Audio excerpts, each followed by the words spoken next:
Hello there. In this video, we'll try to see how we can blink an output using Node-RED on Raspberry Pi.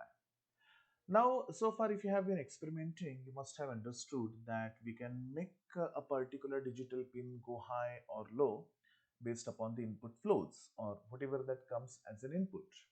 But there are many situations and many conditions in our project development where we are required to just not make it on and off, but instead also blink it for some times or make it on and off. The tutorial is here. In this tutorial, I'm not going to show you any LEDs, but I'm just going to show you directly a GPIO pin of Raspberry Pi. So this applies to LED, relay, or whatever that may come to. So let's see how we can do this kind of flow where we can blink the output a particular number of times. Let's begin. Now this is the flow that I have created, and for this flow what I'm doing is I'm using a physical switch.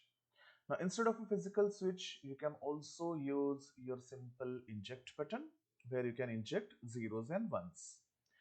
I have connected my switch in such a way, if you can notice over here, and I'll press the switch now. So when I press the switch, it reads 0, and when I release the switch, it reads 1. Therefore, what I have done is I have written a function block to make the received 1 as 0 and received 0 as 1. So as to make the switch operation inverse in software. So whenever I receive or whenever I press the button, it will be consumed or it will be assumed as 1 in my programming after this point and onwards. And then after that point, what we have done or what we have written is this one function, which is start blink. Now inside that function, it doesn't matter if you don't understand everything, but let me show you in a very simple way what we have done. So we're using this particular function which is called as set interval, in which we are setting the interval to blink a particular output pin, or this operation will basically repeat anything that you want to repeat it. So the delay between the repetition is 1000 and the count is 3. So count of 3 will basically repeat everything that you are doing 2 times. So if I have to do something repeated 5 times, then I should write it 6. Besides it, you can see there are two functions. So there is a particular variable taken which is light. When it is true, we make the message payload as 1 and we make the light false. And then I'm simply decrementing the count. Otherwise, the message.payload is 0 and the light is true.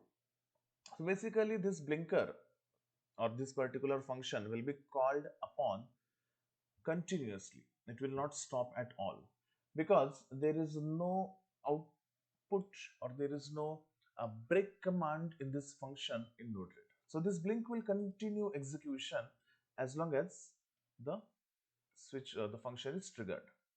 Now what happens is when the count reaches 0, we are decrementing the count every time we make the LED on or every time we make the output 1.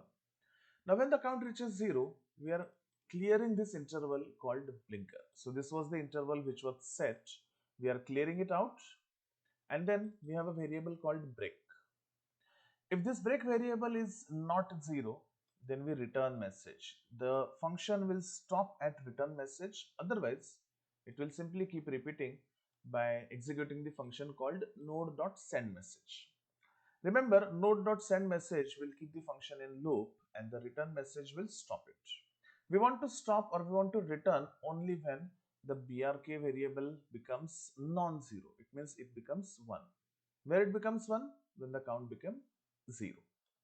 You can see the BRK is initialized at 0 and I'm making it 1 over here. So the moment it becomes 1, this if loop will not be executed and the else executes. What is written in else?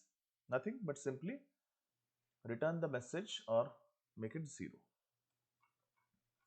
Now let's try to run it. You just have to notice this particular pin state over here.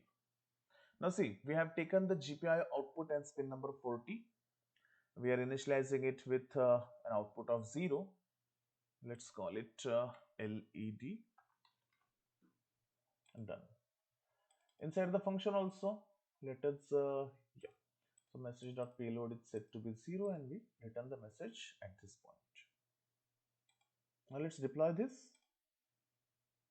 Now you can see the output here, it's shown 0 because I have not yet pressed the switch. So when I press the switch, this switch input will become 1, the loop will repeat.